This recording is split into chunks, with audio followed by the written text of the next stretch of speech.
இருதயத்தின் வேண்டுதல்கள் அருளப்படும். கர்த்தருக்குள் மனமகிழ்ச்சியாயிரு, அவர் உன் இருதயத்தின் வேண்டுதல்களை அருள் செய்வார். சங்கீதம் 37:4. என் இருதயத்தின் வேண்டுதல்கள் நிறைவு செய்யப்படும். கேட்பதற்கு மிகவும் ஆச்சரியமாக இருக்கிறது. உண்மைதான். இந்த வாக்குத்தத்தத்தை தந்தவர் நம்முடைய தேவன். அவர் சர்வ வல்லவர், அவர் மாறாதவர்.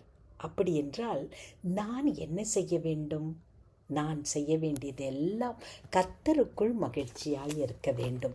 எப்படி கர்த்தருக்குள் மகிழ்ச்சியாய் இருக்க முடியும் என்பது தானே உங்கள் கேள்வி. கர்த்தரை குறித்து நினையுங்கள்.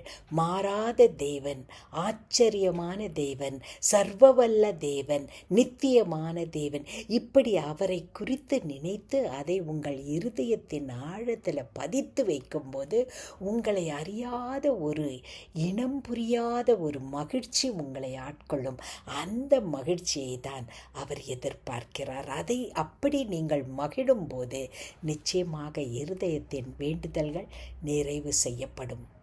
அன்பின் பரமத்தகப்பனே, அப்பா, உமக்குள்ள மகிழ்ச்சியாயிருக்க நீர் யார் என்பதை அறிந்து உமக்குள்ள களிகூற எங்களுக்கு உதவி செய்யுங்க. எங்கள் இருதயத்தின் வேண்டுதல்கள் எல்லாவற்றையும் நீர் அருள் செய்கிறவர். நன்றி ஆண்டவரே, நன்றி. இயேசு கிறிஸ்துவின் மூலம் ஆமேன்.